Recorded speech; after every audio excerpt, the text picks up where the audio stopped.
नमस्कार दोस्तों।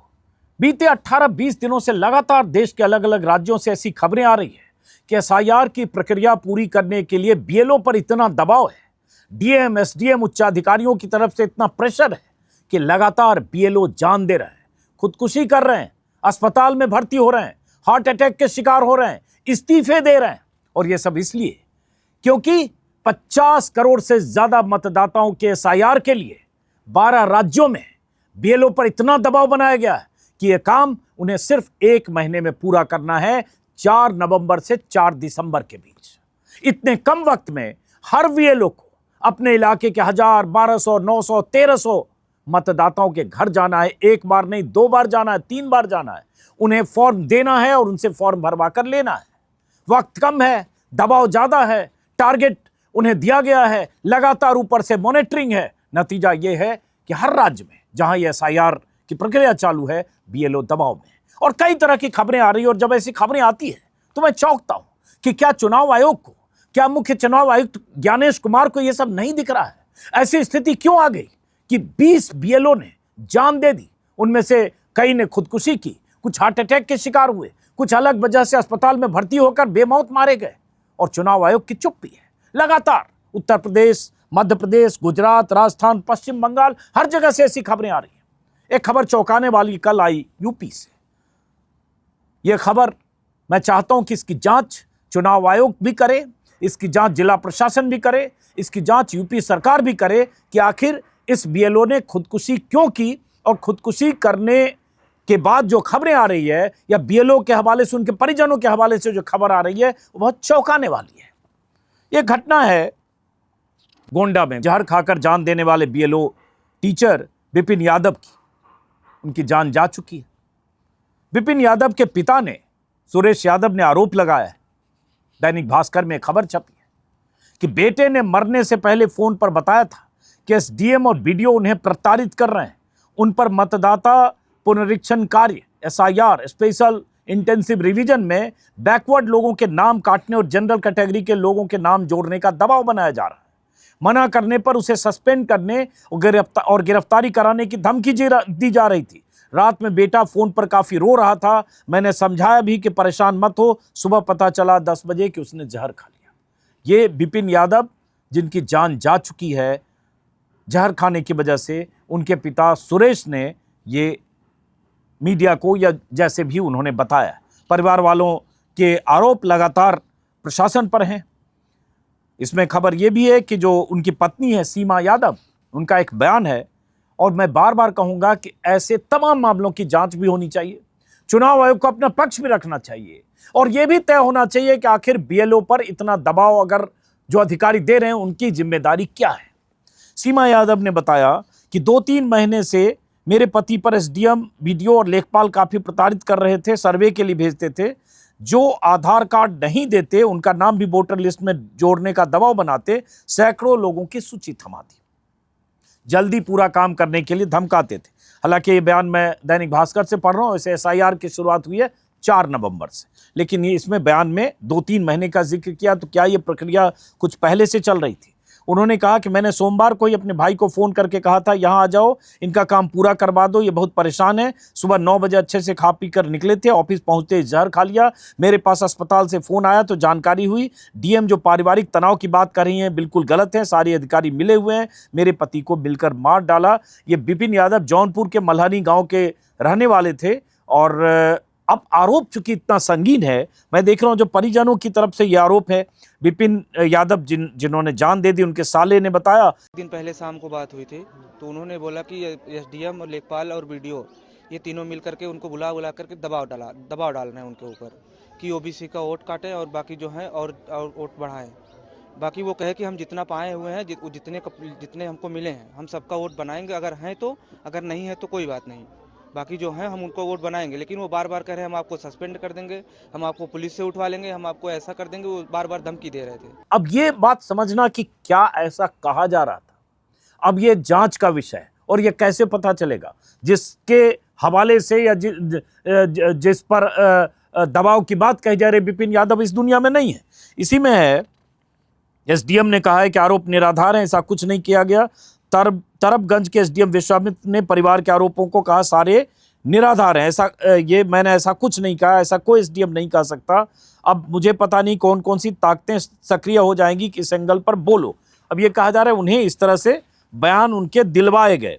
डीएम प्रियंका निरंजन ने दबाव के आरोपों को खारिज करते हुए कहा है कि विपिन के बूथ पर 700 मतदाता थे, 350 इसमें प्रपत्र भर चुके थे, काम सही ढंग से चल रहा था, कोई दबाव नहीं था, ये पारिवारिक तनाव से जुड़ा मामला है। विपिन यादव को बयान देने के लिए कुछ लोगों ने उकसाया था। पत्नी सीमा यादव की भूमिका संदिग्ध लग रही, ये प्रशासन की तरफ से कहा गया क्योंकि विपिन यादव ने ये बयान दिया जहर खाने के बाद अस्पताल में। अब विपिन यादव के बारे में जो देख रहा हूं कि सुबह 7 बजे जहर खाया, लखनऊ केजीएमयू में उनकी जान चली गई, गोंडा अस्पताल में पहले भर्ती कराया गया, फिर मेडिकल कॉलेज रेफर किया गया और तब तक सांस लेने में दिक्कत हो रही थी और उसके बाद वो बच नहीं पाए। और खास बात यह है कि विपिन यादव के परिजन जो आरोप लगा रहे हैं वो आरोप उस वीडियो की बुनियाद पर है जो वीडियो विपिन यादव की पत्नी ने ही जारी किया है, जो विपिन यादव का मरने से पहले का एक तरह से कहें आखिरी बयान है। अब इस बयान के बाद प्रशासन, चुनाव आयोग, जिलाधिकारी, सरकार, इन सब की जिम्मेदारी है कि पूरे मामले की जांच हो कि पूरा मामला क्या है, कौन लोग दबाव बना रहे थे, क्या वाकई विपिन यादव को कहा जा रहा था किसी का नाम जोड़ो, किसी का घटाओ, किसी का डिलीट करो, क्या बात हो रही थी, क्या ऐसी वजह हुई, क्या ऐसा दबाव बना कि उसने जान दे दी, या कोई और वजह है जैसा प्रशासन की तरफ से कहा जा रहा है पारिवारिक मामला था। ये बात भी सामने आनी चाहिए। लेकिन बात सिर्फ यही नहीं है, अलग अलग जगह से ऐसी खबरें आ रही है। जैसे मैं देख रहा हूं यूपी से ही शादी से एक दिन पहले लेखपाल ने किया सुसाइड। 26 नवंबर को बारात जानी थी, 24 नवंबर को घर में शादी की रस्में, हल्दी मेहंदी शुरू हो चुकी थी और उसके बाद इसके चलते लेखपाल सुधीर कोरी सोमवार को ड्यूटी पर नहीं गए। मंगलवार को कानून को घर आए, लेखपाल को डांटने लगे। इसके बाद सुधीर कमरे में गए, दरवाजा अंदर से बंद कर लिया। बहन ने आवाज़ लगाई लेकिन कोई जवाब नहीं मिला। काफ़ी देर बाद तक आवाज़ नहीं आई, दरवाज़ा तोड़ा तो अंदर सुधीर फंदे से लटके थे और उसके बाद पता चला कि उनकी जान चली गई। उन्हें सुसाइड करके उन्होंने अपनी जान दे दी और उसके बाद उनके घर के बाहर बहुत सारे लोग जमा हुए और आरोपियों के खिलाफ मुकदमा दर्ज कराने की मांग की गई। और लगातार बवाल इस मुद्दे पर हो रहा है कि शादी के एक दिन पहले लेखपाल ने जान दे दी, क्योंकि उसके मामले में यही कहा जा रहा था कि उसे कानूनगो शिवराम छुट्टी नहीं दे रहे थे। शादी के कार्यक्रम के चलते सोमवार को काम पर नहीं गया, इसकी वजह से कानूनगो ने उन्हें सस्पेंड कर दिया। छुट्टी की एप्लीकेशन दी तब भी उन्हें छुट्टी नहीं मिल रही थी। मतलब कुल मिलाकर दबाव और तनाव की बात इसमें भी आ रही है खबर, जो फतेहपुर की खबर है। उसमें मां के भी आरोप है और जो मंगेतर हैं, मंगेतर ने भी कहा कई दिन से हमारी बात नहीं हो पा रही थी और मैंने पूछा तो कहा कि काम का बहुत प्रेशर है इसलिए बात नहीं हो सकती है।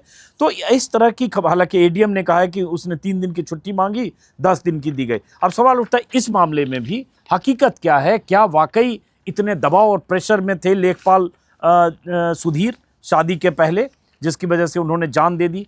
अब ये जांच हो, चुनाव आयोग इसका जवाब दे और चुनाव आयोग सिलसिलेवार ढंग से जो 19 या 20 मौतों की खबर आई जिसमें 10 या 12 खुदकुशी है, उसके बारे में चुनाव आयोग स्पष्टीकरण दे। मामूली बात नहीं है कि 20 दिन के भीतर अगर 20 मौतें हो गई, जिनमें से सुसाइड नोट हैं, मरने के पहले का आखिरी बयान है, परिजनों के संगीन आरोप हैं, तो किसकी जवाबदेही, कौन जवाब देगा? अब जैसे सियासत अपनी जगह, एक लिस्ट है मेरे पास और ये सोशल मीडिया पर ये लिस्ट घूम रही है। अगर मध्य प्रदेश की बात करें, मध्य प्रदेश में पता चला कि 10 दिन में 7 मौतें हो चुकी है, जिसमें बीएलओ तनाव में था, कहीं बीमार था, कहीं बीएलओ की जान चली गई, कहीं खुदकुशी कर ली। लगातार मध्य प्रदेश की अलग अलग जगहों से 10 दिन में 7 मौतों की खबर है। एक लिस्ट है, स्क्रीन पर देख रहे हैं। गुजरात में बीएलओ अरविंद ने की आत्महत्या, पश्चिम बंगाल में बीएलओ शांति ने की आत्महत्या, राजस्थान में बीएलओ मुकेश ने दी जान, एमपी में बीएलओ उदयभान ने की आत्महत्या, तमिलनाडु में बीएलओ जहिता ने की आत्महत्या और उसके बाद एक लंबी लिस्ट है, लगभग 19-20 लोगों की। एमपी में बीएलओ सीताराम की मौत, एमपी में बीएलओ रमाकांत की मौत, एमपी में बीएलओ भुवन की मौत, केरल में राजस्थान में बीएलओ हरिओम की मौत, गुजरात में बीएलओ रमेश की मौत, एमपी में बीएलओ मनीराम की मौत, बीएलओ सुजान सिंह की मौत एमपी में, तमिलनाडु में आंगनवाड़ी सेविका आत्महत्या की कोशिश और विपिन यादव जिसका जिक्र किया। अब इतनी मौतों के बाद ये सवाल चुनाव आयोग पर, चुनाव आयोग के दबाव पर, चुनाव अधिकारी जो हैं, जिला निर्वाचन अधिकारी होते हैं, ईआरओ या जो जिला पदाधिकारी होते हैं, उन पर उनकी तरफ से दबाव, क्योंकि चुनाव आयोग की तरफ से दबाव है सीईओ स्टेट पर, उनकी तरफ से दबाव होगा डीएम एसडीएम पर, और उसके बाद नतीजा यह है कि 1 महीने में वो काम हो रहा है जो बहुत सारे बीएलओ से, मैं बिहार में रिपोर्टिंग के दौरान लगातार बीएलओ से संपर्क में था, लोगों से बात करता था, आपने देखा होगा, जो 3 महीने में काम होना चाहिए वो 1 महीने में चाहिए, और अधिकारी इतना दबाव बनाते हैं कि 1 महीने का जो वक्त मुकर्रर है चुनाव आयोग की तरफ से, उसको 15 दिन में पूरा करो, 18 दिन में करो, 20 दिन में करो, और लगातार अपडेट करके हर जिला अधिकारी चाहता है कि उसके जिले में कितनी रफ्तार है एसआईआर की, वो नंबर बढ़ाने के लिए दबाव बना रहा है बीएलओ पर। इसमें बहुत सारे लोगों के बयान देख रहा हूँ, अखिलेश यादव, सुप्रिया सिनेत, यूपी कांग्रेस। एक बात ये भी देखी मैंने, अखिलेश ने शायद 2 दिन पहले एक चिट्ठी लिखी बीएलओज को कि बीएलओ जो दबाव में है उनके नाम पर, वो चिट्ठी भी मैं बताऊंगा आपको, परसों की चिट्ठी है। लेकिन उससे पहले जैसे इस्तीफे की बहुत जगह दबाव की वजह से बीएलओ के इस्तीफे की खबर है, बीएलओ के खिलाफ कार्रवाई की खबरें, एक जैसे बीएलओ के दबाव, एसआईआर के दबाव में बीएलओ ने किया रिजाइन, नोएडा में स्कूल टीचर पिंकी सिंह ने, और ये जो बीएलओ रिजाइन कर रही हैं या कर रहे हैं, वो अपनी इस्तीफे नामे में लिख रहे हैं कि उन पर दबाव है। अब इससे बड़ा सबूत क्या चाहिए कि दबाव में उनसे टारगेट पूरा करने के लिए एक तरह से मानसिक प्रताड़ना के दौर से बीएलओ गुजर रहे हैं, क्योंकि 16 घंटे, 18 घंटे, 20 घंटे ये काम आसान नहीं है, उसके बाद भी उनके पास वक्त नहीं है। एक इस्तीफानामा है मेरे पास सरकारी टीचर पिंकी सिंह, जिन्होंने निर्वाचन जिला श्रीमती निर्वाचन अधिकारी को उन्होंने लिखा कि मैं अपने जॉब से रिजाइन कर रही हूँ क्योंकि मेरे से ये कार्य नहीं हो पाएगा। उसी तरह से एक बीएलओ हैं कविता नागर, नोएडा में, उन्होंने भी इस्तीफा दिया, 24 तारीख का है, जिसमें उन्होंने कहा वर्तमान परिस्थितियां अत्यंत विषम हो गई हैं, बीएलओ का कार्य करते हुए फील्ड में लोगों का व्यवहार और अपने विभाग के अधिकारियों का रवैया बहुत ही दुखद है, जिसके कारण मैं मानसिक तौर पर बहुत परेशान हूं। इसलिए मैं अवगत कराना चाहती हूं कि अध्यापन कार्य तथा बीएलओ के कार्य से इस्तीफा दे रही हूँ, स्वीकार करते हुए मार्गदर्शन करें। मतलब नौकरी से, बीएलओ आमतौर पर सरकारी नौकरी या आंगनबाड़ी कर्मचारी होते हैं, नौकरी तक से इस्तीफा दे रहे हैं क्योंकि उन्हें लग रहा है कि हम ये काम नहीं कर पाएंगे इतने कम वक्त में। और दूसरी तरफ क्या हो रहा है, कई राज्यों में, बिहार में भी हुआ था कि बीएलओ के खिलाफ सख्त कार्रवाई हो रही है, जो अधिकारियों के दिए गए निर्देश या टारगेट के हिसाब से उस रफ्तार से एसआईआर की प्रक्रिया पूरी नहीं कर पा रहे हैं, इनोमरेशन फॉर्म देकर कलेक्ट करके अपलोड नहीं कर रहे हैं, उनके खिलाफ कार्रवाई हो रही है। नोएडा में गौतम बुद्ध नगर से खबर आई थी परसों, हालांकि नोएडा की जो डीएम है वो मुख्य चुनाव आयुक्त की बेटी हैं। इंडियन एक्सप्रेस में परसों पहले पेज पर खबर छपी थी, UP moves against BLOs, over 60 FIRs in Noida, 2 suspended in Bahraich. Bahraich में भी कार्रवाई हुई, नोएडा में भी कार्रवाई हो गई। इसमें कहा गया गौतम बुद्ध नगर के दादरी में 18 लोगों पर एफआईआर दर्ज की गई, जिसमें 12 आंगनबाड़ी कार्यकर्ता और सरकारी स्कूल के शिक्षक हैं। ग्रेटर नोएडा के इकोटेक फेज 1 थाने में 33 बीएलओ और 1 सुपरवाइजर के खिलाफ एफआईआर दर्ज की गई। जेवर थाने में भी अधिकारियों ने 17 बीएलओ के खिलाफ एफआईआर दर्ज कराई। देखिए, मैं ये कहूँगा कि अगर कोई बीएलओ काम नहीं करना चाहता है, जानबूझकर लापरवाही कर रहा है, या जो ड्यूटी के प्रति एक उसकी ये होनी चाहिए कमिटमेंट, प्रतिबद्धता, वो नहीं है, तो आप जरूर सख्ती कीजिए। लेकिन यहाँ सिर्फ वो बात नहीं है। बिहार में मैंने देखा था बहुत सारे ऐसे बीएलओज, चूंकि दबाव है कि आप चाहे अधूरे कागज बिना डॉक्यूमेंट के भी जल्दी जल्दी काम करो, और उस चक्कर में बीएलओज बिना गए, बिना वोटर से मिले, फर्जी तरीके से फॉर्म भर रहे थे, खुद ही भर रहे थे, खुद ही दस्तखत कर रहे थे, खुद ही अपलोड कर रहे थे, खुद ही जमा कर रहे थे। ये सब मैंने वीडियो में दिखाया। यहाँ भी बीएलओज पर जब टारगेट आप दे देते हैं कि आप 1000, 1100, 1200 जिसके बूथ पर जितने हैं उनके घर घर जाइए, दोपहर का टाइम है, कोई नहीं है, कोई नौकरी पर है, कोई कहीं बाहर है, किसी घर पर ताला लगा है, बीएलओ जाते हैं, नहीं मिलता है, या फॉर्म दे नहीं पाते हैं, या फॉर्म कलेक्ट नहीं कर पाते हैं, लेकिन उस टारगेट की वजह से वो इतने दबाव और तनाव में आते हैं। सुबह 6 बजे से लेकर रात 10 बजे तक काम करना पड़ रहा है, और उसका नतीजा है वो तनाव में। तो जो नहीं करना चाहे, अगर ये मॉनिटरिंग हो रही है कि वाकई नहीं कर रहे हैं, तो कार्रवाई करिए। लेकिन क्या यही वजह है?